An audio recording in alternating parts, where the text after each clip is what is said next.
kamu presiden. Saya jadi presiden atau tetap jadi presiden, saya tetap akan membela bangsa dan rakyat saya. Istimewa sekali di hari ini. Itu tidak bisa terlaksana kalau kita tidak menang hat-trick besok pagi.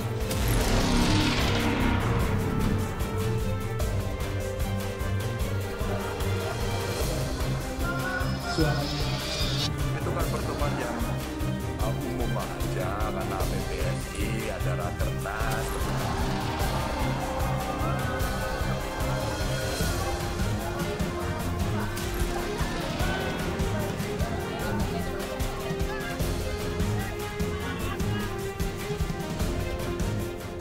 Jawa Tengah gempar, begini hasil survei Indoriset Prabowo, Ganjar dan Anies Baswedan. Kalau chemistry, saya oke sama beliau. Aku berharap sebetulnya saya bersama beliau tadinya.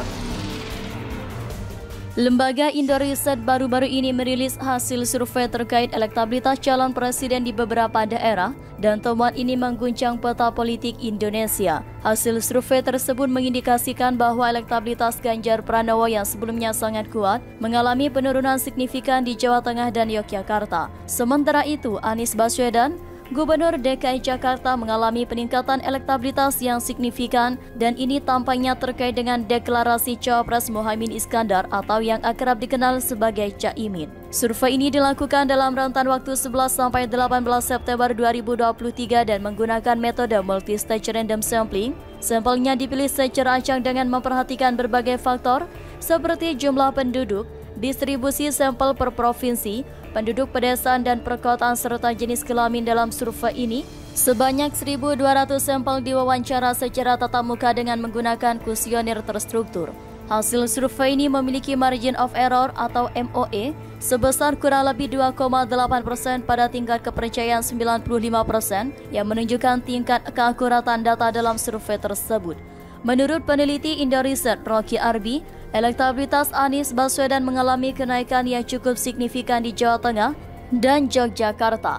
Dari 8,3% menjadi 14,4%, Rocky menjelaskan bahwa Anies juga mengalami kenaikan dukungan di beberapa wilayah lain seperti Jawa Timur, Bali, Nusa Tenggara, Sulawesi, dan Gorontalo.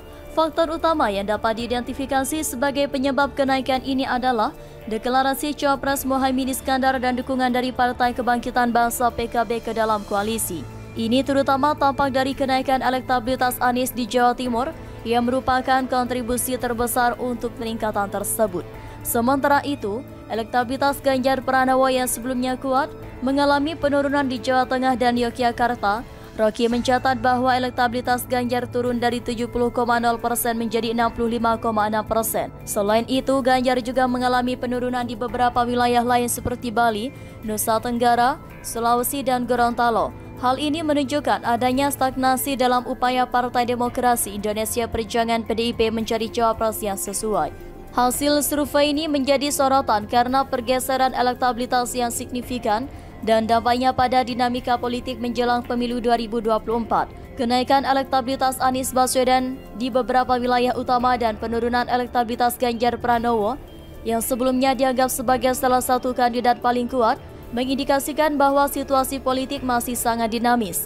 Dengan deklarasi Caimin sebagai cawapres dan dukungan PKB, permainan politik di Indonesia semakin menarik untuk diikuti. Kesimpulannya, hasil survei Indoriset menunjukkan perubahan signifikan dalam elektabilitas Anies Baswedan dan Ganjar Pranowo di beberapa wilayah penting. Faktor deklarasi Cawapres Muhaimin Iskandar dan dukungan PKB terhadap Anies tampaknya menjadi pemicu peningkatan elektabilitasnya. Sementara itu, Ganjar Pranowo mengalami penurunan elektabilitas dan PDIP masih menjadi formula yang tepat dalam upaya mengamankan dukungan. Pemilu 2024 akan menjadi ajang politik yang sangat menarik untuk mengikuti perkembangan lebih lanjut. Pemilihan Presiden 2024 di Indonesia menjadi sorotan dunia politik. Dalam gelombang persaingan yang semakin memanas, 3 nama besar muncul ke permukaan, siap berlayar dalam lautan politik yang penuh tantangan. Prabowo Subianto, Anies Baswedan, dan Ganjar Pranowo adalah 3 kapten yang bertekad memimpin Indonesia ke arah yang berbeda. Mari kita telusuri profil masing-masing mereka. Prabowo Subianto, seorang mantan Letnan Jenderal TNI AD, tidak diragukan lagi adalah salah satu tokoh yang paling akrab dengan dunia politik Indonesia. Namanya pertama kali mencuat sebagai calon presiden pada pemilu 2014 dan kembali mencoba peruntungannya pada pemilu 2019. Meskipun belum meraih kemenangan dalam 2 percobaan tersebut, Prabowo tetap tampil sebagai pemain utama dalam arena politik tanah air. Kemudian Anies Baswedan adalah Gubernur DKI Jakarta yang berhasil mencuri perhatian publik secara nasional. Sebelum memimpin Jakarta, Anies adalah seorang akademisi dan sempat menjabat sebagai Menteri Pendidikan dan Kebudayaan dalam Kabinet Indonesia Maju. Kiprahnya di ibu kota terutama dalam hal pembangunan infrastruktur dan program sosial menimbulkan banyak perbincangan. Salah satunya adalah elemen yang membuat Anies menarik adalah keterlibatannya dalam isu-isu pendidikan dan perumahan di Jakarta. Dukungan kuat yang dimilikinya di berbagai daerah terutama di Jawa Barat memberikannya basis yang solid. Namun tantangan terbesarnya adalah meyakinkan pemilih nasional untuk mendukungnya dalam pemilu 2024. Ganjar Pranowo, Gubernur Jawa Tengah, adalah salah satu calon yang patut diperhitungkan yang memiliki basis dukungan yang kuat di Jawa Tengah dan salah satu provinsi terbesar dan paling berpengaruh di Indonesia. Kepemimpinannya yang mendengarkan dan responsif terhadap kebutuhan rakyat membuatnya populer. Salah satu kelebihan Ganjar adalah popularitasnya yang stabil di Jawa Tengah. Ia berhasil memenangkan pemilihan Gubernur Jawa Tengah 2 kali secara berturut-turut. Namun tantangan terbesar bagi Ganjar adalah memperluas basis dukungan nasionalnya dan bersaing dalam tingkatan nasional. Pemilihan Presiden 2024 di Indonesia akan menjadi momen krusial dalam menentukan arah politik negara Indonesia untuk 5 tahun ke depan dengan 3 calon presiden potensial yang kuat, yaitu Prabowo Subianto, Anies Baswedan, dan Ganjar Pranowo. Persaingan akan semakin sengit, setiap calon memiliki karakteristik dan dukungan yang berbeda, dan hasilnya akan sangat ditentukan oleh bagaimana mereka memanfaatkan keunggulan masing-masing dan meraih dukungan pemilih.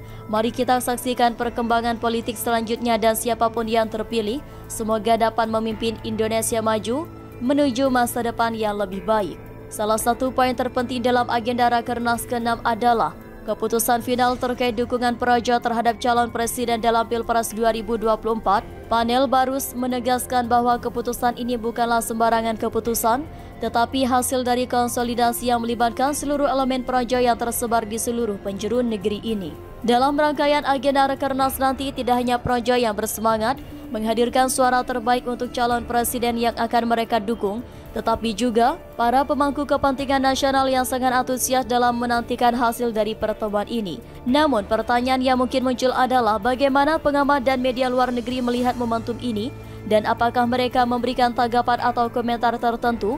Salah satu media luar negeri yang cukup aktif dalam melaporkan perkembangan politik di Indonesia adalah The New York Times. Mereka telah mengikuti perjalanan politik Indonesia dengan cermat, khususnya terkait Pilpres. Komentar dari The New York Times mengenai Rakernas Projo.